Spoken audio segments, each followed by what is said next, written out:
Čo hovoríte na dnešnú prvú epizódu? Čo hovoríte na dnešnú premiéru? Bomba. Tým, že ja som videl pôvodný Broadchurch, tak mám to s čím porovnávať. A nemusíme mať pol kilometra vysoké bralo a nemusíme mať more. A tá emócia, ten pocit tam je. Ten chlad, ten šok, to materinské teplo, to tam všetko je. A perfektne hrajú. Úžasne. Čo bola možno taká najväčšia výzva počas toho nakrúcania, ktorú ste zažili? No dokončiť ho, nezrútiť sa. Ale tak, no aj po tých jednotlivých obrazoch, kedy otec zavraždeného 11-ročného chlapca, bolo mi jasné, že tam budú silné, emotívne, náročné obrazy a tak aj bolo. Tak nadýchnúť sa, urobiť ich čo najpresvedčivejšie a nezblázniť sa, keď sa povie stop. Vy ste tiež rodič, musí to byť hrozné si to čo i len predstaviť takúto situáciu, že?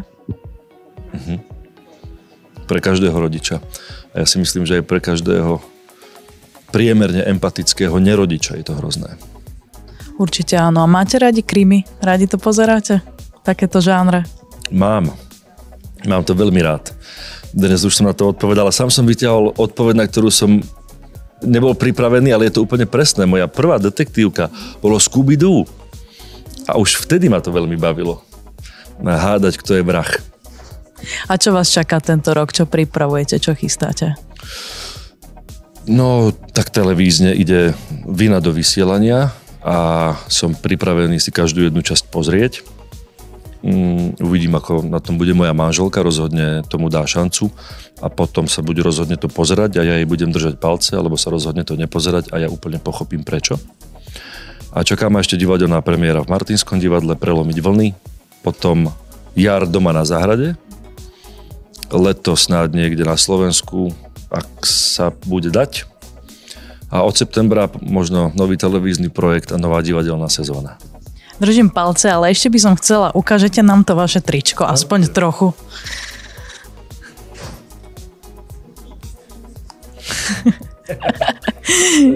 Ako vznikol tento nápad? Tento nápad vznikol tak, že práve Matej Erby mi bol jeden z tých najbližších ľudí počas toho pol roka, kedy sme natáčali seriál Vina. A tým, že sme obidvaja mimo Bratislavčania, tak sme spávali na hoteli, stretli sme sa večer po natáčaní, dali sme si večeru a debatovali sme o tom, ako sa nám daný deň podaril alebo nepodaril. A on tu dnes na tej premiére nemôže byť. Čo je ľúto jemu a mne.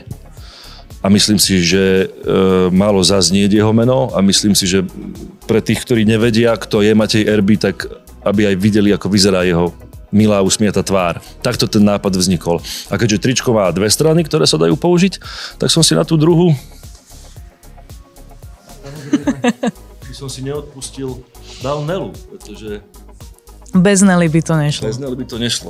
Keď už som sa nevedel zbaviť celého pol roka, tak už aj na tej premiére niekde so mnou.